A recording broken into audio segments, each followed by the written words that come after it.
These are the three things you should do if you have gut symptoms, but you haven't gotten a diagnosis yet. I know it can take a very long time. Mine was fast, and I think it took about 3 or 4 months until I got an official diagnosis of Crohn's and colitis.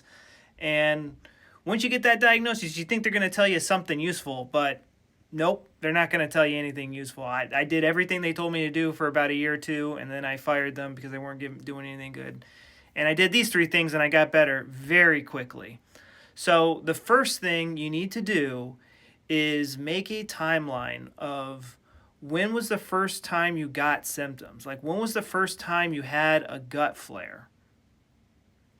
For me, it was during a breakup in college. I had a horrible flare and I was stuck in bed for a whole week. I couldn't move. And that was the stressful event that put my gut into overdrive. This was common knowledge in the pre 1980, pre 1970s. This was common knowledge that gut disease and gut symptoms were caused by a traumatic event. I'm not saying all traumatic events cause gut disease. I'm not saying all stress cause gut disease. You don't have to do yoga and all that stuff and, be a stoic. What I am saying is that a traumatic event put your gut into overdrive. We don't know how our subconscious is going to interpret these stressful events that happen to us, but that stressful event where she sends me that, this was AOL Instant Messenger time, so bling, hey, I think we should see other people, bling, this is crap, what, oh, you're talking about crap? Let's put your colon into overdrive. And that's how this starts. And the only way, I could ask you, the only way you can find this is through making a timeline. I do it on a Word doc. I have a program that, it's you can check out my webinar where I show you kind of everything that I did step by step to get better, but making a timeline. And you might have to do this multiple times. Some of these memories are buried. If you insist right now that nothing stressful happened to you, it means your conscious mind suppressed it. Your subconscious mind thought that you couldn't deal with it, so it kept it from the conscious mind. So there is something there, not just, I went through a breakup, it was stressful. Find the moment where it really became stressful that caught you off guard. That's important. That's what we need to do. And now if you're having trouble doing that, this is where step number 2 comes in. So you need to start documenting when you get symptoms. So for example, okay, I got diarrhea in the morning. It's always in the morning. Why do I always have diarrhea from, 8 o'clock to noon? What's up with that? I never have diarrhea at night. I never have diarrhea when I'm at work. It's only in the morning. And I go, okay, I'll challenge that statement. Is it every single morning? Is it only on weekdays? Is it only on weekends? Is it every,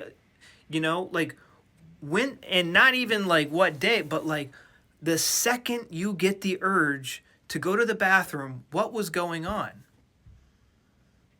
Oh, every time it's when I grab my phone and I look at it for the first time every morning, that's when I get diarrhea. Why would that be? Because that's what I woke up and I looked at my phone and then I saw her text message, hey, I like your best friend more than I like you. Then that's the shocking, oh yeah, so every morning when I wake up, I look at my phone and that's when I get the diarrhea, and you're not even consciously aware. It doesn't even have to be something that makes you angry. When I tell people that it was caused by a traumatic event, the first thing that they think, and I thought this too, was that, I can't be angry or frustrated ever again. No, you just need to see the subconscious PTSD trigger connected to your gut. And then the third, you just keep doing that. You keep doing that. And then the third thing is don't follow a crazy diet. It's good. You are not alert. You might get symptoms to certain foods because it might be linked to. Maybe after you got that text, you're eating a croissant or something like that. and you're fighting back and forth on text, and now the brain's like, okay, I guess croissants are bad too. Croissants mean we're getting broken up with. And before you know it, every time you grab a croissant, you get diarrhea. That's these silly connections that we're making.